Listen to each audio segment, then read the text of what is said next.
This is Dina for Democracy Now! We're on Pennsylvania Avenue here in Washington, D.C. on a rainy, cold day. We're going to be covering the protest all day long. I'm here with one of the journalists here in D.C. Can you tell me your name? Oh, you know my name, Dina. This is Dave Zirin. I'm sports editor at The Nation magazine.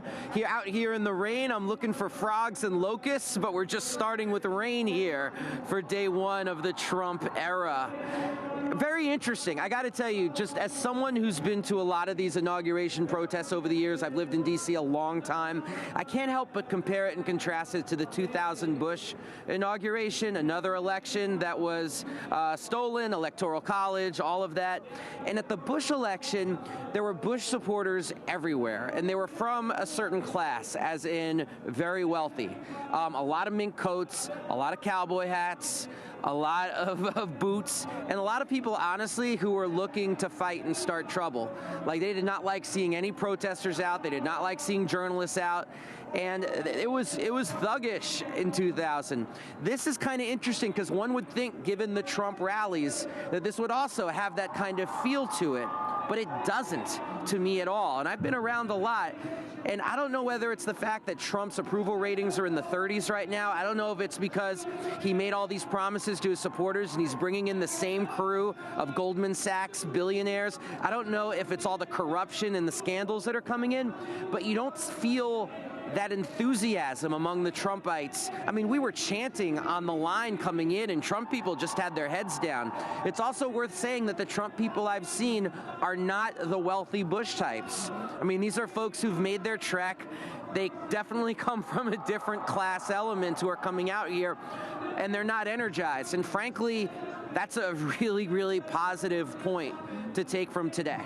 And Dave, right behind us, there's protesters gathered. What are some of the messages you're hearing from them? What are the concerns you're hearing from people on the street? Yeah, first and foremost, so people know, this is just one of many protests today. This is the Answer permitted protest. There's also a group called Disrupt J20 that has both a legal permitted march over at Union Station that is going to march to McPherson Square in D.C., and there are people doing civil disobedience at all the checkpoints along the way. So a lot is happening here. That's very intense. The messages that are coming out here are ones you might expect. It's standing up for the people that Trump has spent the last year and a half stepping on. It's people speaking out for immigrant rights, for LGBTQ rights, for the rights of Muslims, for the rights of people of color, Black Lives Matter, people in prisons. I mean, the very people who Trump has trotted out as a way to divide and conquer, speaker after speaker after speaker. Also, actually, interestingly, several speakers on student debt, which I expect to be a very important and serious issue in the years ahead.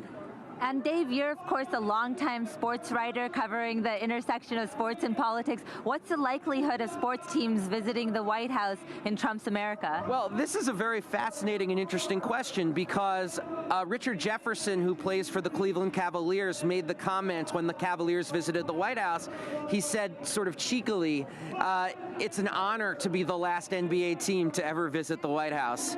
And there is that sentiment among NBA players. The NBA, of course, is an overwhelmingly African-American league, that teams will not visit the White House, or you'll have these kind of visits where owners show up with like 3 people on the team and everybody else boycotts. Like, frankly, not unlike what it looked like last night at the concert where you had Trump, Donald, and Melania watching, Q-list celebrities and country singers while they looked miserable watching acts that they clearly have no interest in. And when you are a celebrity stalker like Donald Trump is, I think few things upset him more than the fact that people who have a measure of fame are giving him the high hat.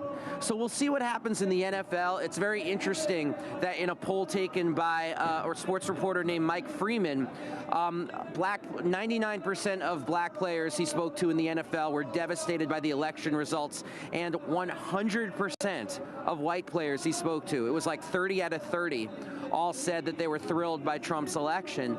So that'll be very interesting, too, especially this weekend in the Super Bowl. In the AFC, Tom Brady's Patriots are playing Ben Roethlisberger's Pittsburgh Steelers. Roethlisberger and Brady are both open and proud Trump supporters. And interestingly, Ben Roethlisberger, has a long history of sexual assault allegations. Not a problem for Donald Trump at all. Dave Zirin, thank you so much. For Democracy Now!, I'm with Hani Massoud in the streets in Washington, D.C. on Inauguration Day. Back to the studio.